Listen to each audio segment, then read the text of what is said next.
Do you want to see what's for sale in San Antonio, Florida? Okay, well, come on, let's go.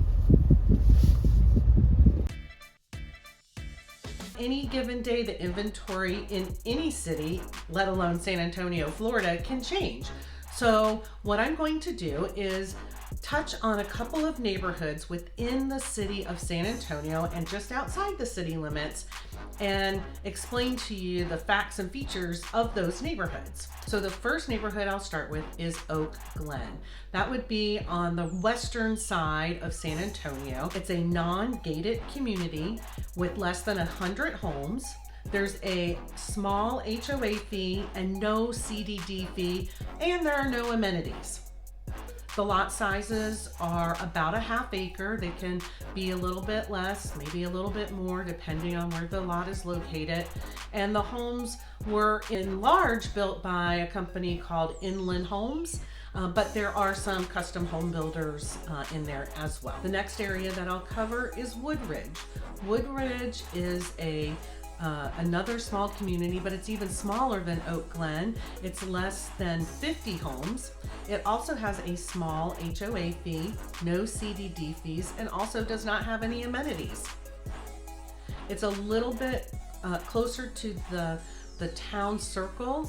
The lot sizes there are also about a ½ acre, give or take, depending on where you are in the community. I like that neighborhood because it has 2 cul-de-sacs. So if you have people in the family that like to ride their bikes or ride on skateboards or something like that, then it makes it a little bit more insulated from the flow through traffic that tends to run off of State Road 52 onto Curly. People like to do a little cut through San Antonio to avoid the traffic light at State Road 52 and Curly, and it's hard for them to cut through that neighborhood because they have to hit a couple of stop signs and jog around a little bit. So the cul-de-sacs in that neighborhood make it really insulated. The next area is Summerfield. Summerfield is a community built by Adams Homes, and I believe they started in 2020, if I'm not mistaken. That community has also less than 100 homes. It has a very low HOA fee.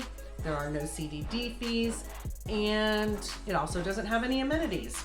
Now, all of these areas have something in common. What they have in common is that everybody who lives there has access to the community dock, which is at the shore of Lake Jovita, also known as Clear Lake. And you can go fishing there. You can take a paddleboard and launch it there, a canoe and launch it there, a kayak.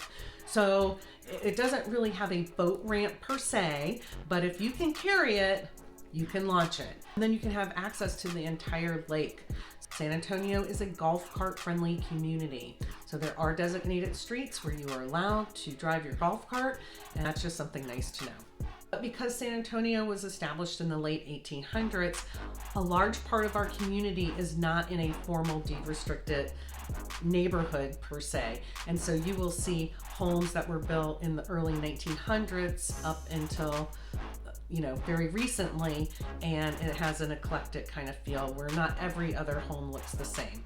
There's another community just outside the city limits in San Antonio, and it's called Mirada, and people refer to it as Mirada Tampa Bay, and that is the new Crystal Lagoon community. There's going to be a 15-acre Crystal Lagoon there, and it's going to have over 5,000 homes. It's part of the connected city, and it will eventually connect down to Epperson and Wesley Chapel. And there are many builders to choose from. There's D.R. Horton, there's Lennar, there's LGI, there's Miranda, Biscayne is coming, Toll Brothers is coming, so there's a lot to choose from. And remember, before you go, or even call a home builder and you want to have some sort of representation, if you want to work with me, for instance, or someone from my office, call me first and I'll set up the appointment for you, or else I won't be able to help you. Now, in Mirada Tampa Bay, you will have HOA fees, CDD fees, an amenity fee.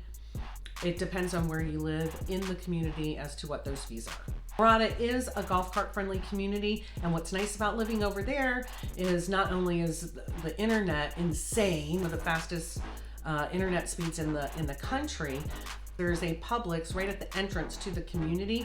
Makes it very, very convenient for shopping. Also, you're only about not quite around 2 miles to the entrance of I-75. So if you need to go north, go south, it's very easy for a commuter, although many people may choose to work at home now. If you're interested in taking a tour around Mirada Tampa Bay, watch this video.